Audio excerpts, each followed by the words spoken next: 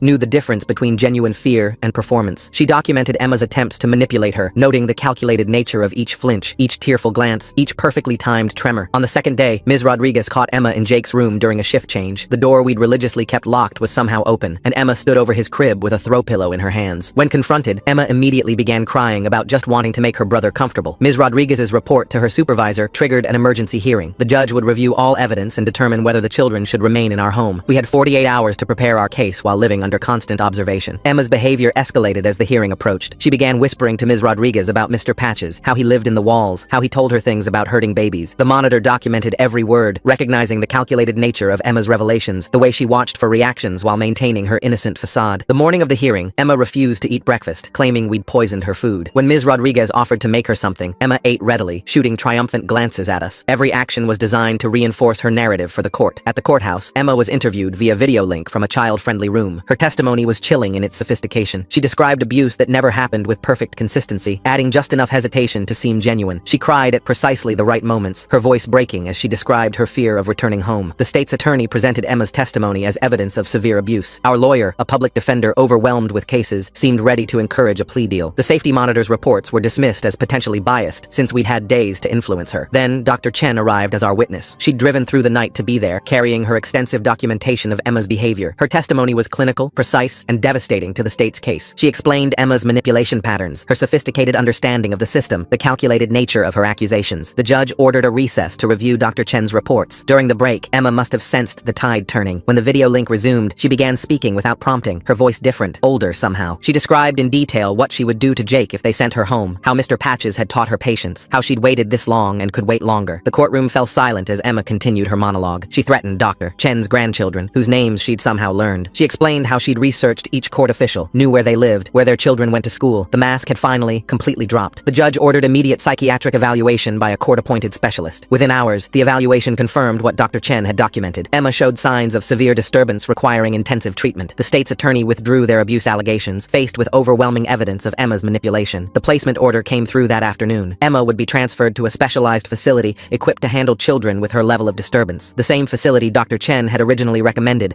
now covered by emergency state funding given the severity of the case. Emma's transfer happened the next morning. She walked to the transport van with eerie calm, turning back only once to look at our house. Her expression was serene, almost satisfied, as if this had been her plan all along. The last thing she said to the transport officer was clear enough for us to hear. Mr. Patches is very patient. The house felt different with Emma gone. Jake began babbling again within days, reaching for toys, smiling at us with pure infant joy. Sarah and I moved through our routine slowly at first, still checking locks, still startling at night sounds, still expecting to find Emma standing in doorways. We found a support group for parents of children with severe behavioral disorders. The first meeting was held in a church basement, just 6 other couples who understood the unique grief of loving a dangerous child. No one questioned our story or suggested we hadn't tried hard enough. Sarah returned to work part-time while I adjusted my schedule to be home with Jake. The financial strain eased slightly, though the facility bills would follow us for years. We sold the house eventually, moving to a smaller place without crawl spaces or hidden corners. The monthly supervised visits with Emma showed no improvement. She would sit across from us in the facility's visiting room, speaking calmly about Mr. Patches, about her plans, about how much she missed Jake, talk about playing the long game. Emma turned, getting caught into her master plan, like a chess player sacrificing their queen just to checkmate 3 moves later. The staff reported she'd attempted to manipulate 3 different workers in her first month, each attempt more sophisticated than the last. Other families from the support group shared similar stories. Children who'd hidden their true nature until a sibling arrived. Kids who'd fooled dozens of professionals before finally being properly diagnosed. We learned we weren't alone, weren't failures as parents, weren't responsible for the broken wiring in our daughter's mind. Jake's second birthday came with mixed emotions. We celebrated in our new home, a small gathering of the few friends who'd stood by us. Emma sent a card from the facility, a drawing of our family with Jake's face scribbled out. We filed it with the others, documentation we hoped we'd never need again. The facility reports painted a clear picture. Emma's brilliant mind created increasingly elaborate manipulation attempts, but the trained staff recognized and redirected each one. She would likely need lifelong care, they explained. Her condition was manageable, but not curable. 2 years after that night with the scissors, we'd found our new normal. Jake thrived in preschool, hitting every milestone with enthusiasm. Sarah and I still slept in shifts sometimes, old habits dying hard. We'd learned to live with the grief of losing a child who was still alive, of loving someone we could never trust. Emma remained institutionalized, her brilliant mind creating new schemes that the facility staff had learned to anticipate. We visited monthly, maintaining the connection while protecting the son we'd nearly lost. Our love for Emma existed now through locked doors and supervised visits, expressed in the distance we maintained for everyone's safety. The other families in our support group became our extended family. We shared strategies, celebrated small victories, mourned setbacks together. When new parents joined, wild-eyed and desperate, we recognized ourselves from years before and offered the validation we desperately needed. Our story wasn't unique, we learned, just rarely spoken about. The arithmetic of choosing one child's safety over another's freedom was a calculation too many families knew. We'd chosen Jake's life over Emma's presence, a decision that would define us forever, but one we'd make again without hesitation. Damn, this shit was crazy, but I'll catch you guys in the next vid. You already know I don't sleep.